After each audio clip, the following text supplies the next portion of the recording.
Okay, we know Wednesday's probably been a long time. It's a long time for me to remember what I did. Very true. I've already forgotten. No, I'm just kidding.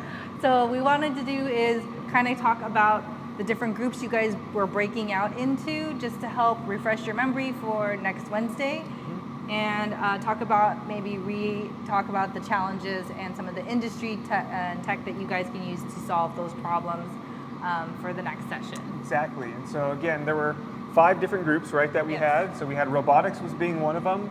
Augmented reality was another one. We had new farming methods. Yes. Let's see, what else did we have? Software. Software development. So any type of software that can assist with agriculture or AgTech in any form. And education. And education, exactly, yeah. So, so a good one, right, to start off with would be robotics. So again, for those of you in the robotics group, just kind of keep in mind how robots can help in a agricultural environment. So again, this can be any type of farming. Exactly, indoors, it can be outdoors, greenhouses, similar to the one that we have here.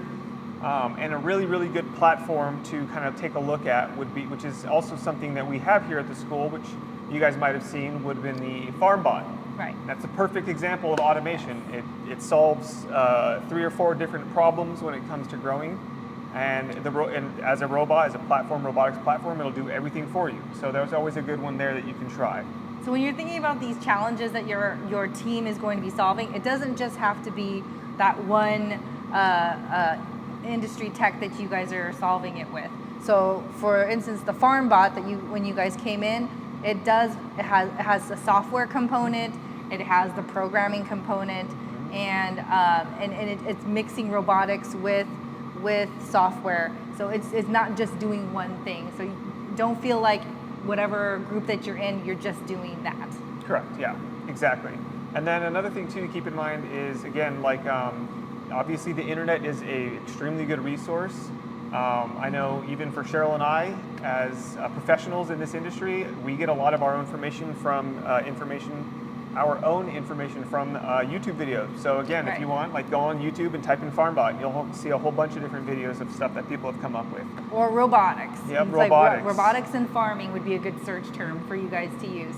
Another thing, for those of you who are in the augmented reality, I know when I was listening to you guys talk, you're kind of like, well, what's augmented reality? If you use any sort of filter on Snapchat, TikTok, or Instagram, that's augmented reality. So what are some of the challenges that you think you could solve by doing some sort of augmented reality? So if you're facing a camera, wouldn't it be kind of cool to know what plant that is? And I know there's some apps that do it, some don't do it very well, some do it really well. Your spin on it would be what we're trying to talk about. Exactly. And that would help either farmers learn, or farmers get better, or people who are new to farming want to get into it. I mean, you guys have a full reign on whatever you guys problem you're wanting to solve. Yeah, exactly. What else do we have? Education group. Education group. So again, education, also a really, really good one. So for example, the program that we have here, a lot of what you see from the hydroponic systems to the greenhouse, a lot of that was never really designed or platformed for education. And so again, we've been able to kind of look at it and figure out ways to make it interesting and make it educational. And one of the challenges for farming, for the future of farming and climate change, is helping people who are younger get into farming and be interested in farming and solving those problems, or learning how to use the technology. So imagine your grandparents. How do I teach them to use this new technology that you see here? That would be another way of solving that problem. Another one would be, how do you get people who are your age interested into this, and educate them on all the cool things that you can do with farming and food and climate change and all that other stuff. Yeah, and that's a perfect example. She said kind of like get education as being able to get you and other people interested in agriculture, right? And so a good example I think that Cheryl had used during last Wednesday's session was the average distance that a head of lettuce travels, right? It's 500 miles minimum. Right. 500 miles, right? That's not very local, and you have to keep in mind too. That's like 3 or 4 days in the back. Can be up to 3 or 4 days in the back of a refrigerator truck. Right. So I mean, it's like, okay, now that you have that information, wouldn't you rather prefer to buy a head of lettuce from a local farm? So it's like that concept of you've been educated and informed in that regard, and it's now caused you, or hopefully has caused you, to become more interested in wanting to get something much more local, which is all around much more sustainable and better, not just for you, but also for your city around you and those around you also. Yes, and then the new farming method group. You guys picked an interesting one. So all of these different ways that people farm can be done. You can mix and match whatever ones that you think that might be interesting to do to save water. One of the challenges is it's getting really hot, and global warming, climate change, whatever you want to call it. It's how do you grow so I don't have to be out in the hot sun. That could be a new farming method that you guys might want to explore. Or maybe instead of the plugs that we have, maybe you can come up with a new way to use something that's renewable or reusable, because we have to, once the roots go in there, we have to toss it out. Correct, exactly. It's not something that we can reuse. That might be something. It's just an idea. Yeah, and another good example too is, again, I'm totally giving you guys a really big hint here for the new farming methods group, but there's a company called Green Igloo, and they are located up very far up north, Canada. where it's basically below freezing almost 24/7, 365 days out of the year.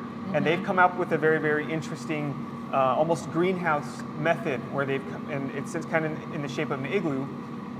And so with that development, right, that new farming method, they are able to grow hyperlocal produce for the Inuit, or the native indigenous population up there, because the ground is permafrost, which is permanently frosted the entire time. Obviously you can't grow anything if the ground is made of ice. So there's a good example of like a new farming method, right? They said they had an issue, which is, okay, how do we grow produce somewhere where the ground is permanently frozen the entire year? And their solution was to come up with a farming method, a greenhouse and hydroponic systems inside of it to allow the Inuits to grow their own produce. So, and they picked an igloo shape, because the shape of their igloos helps with like if they get a lot of snow, a lot of wind, it helps stand up and to that hard weather that they have up there. And the harsh winds and everything, yeah. So that's a really good example for a new farming method. And so keep that in mind, right? So like, I guess almost like in conclusion, it doesn't matter, I guess, which category you have: robotics, automation, software, education, new farming methods. The best advice I could say is when you're looking at your subject category, you want to come up with a problem, and the problem can be anything, right? Whatever you feel. Right. And then the next step is, okay, well, what can be a simple solution? And then after that, the third step that you're going to look at would be, okay, well, what results are you going to get out of it? So, I think, and again, like there's climate, there's food miles, there's most of the farm workers that are here, or farmers, don't speak English, so that's another way you can help using technology to help them either adapt these new farming methods or even understand the educational curriculum or information that's out there. Yep, exactly, yeah. So that's it. I hope you guys have some ideas on what you guys can probably brainstorm when you get in your groups back on Wednesday, and we look forward to seeing you guys. Awesome. Thank you. Thank you.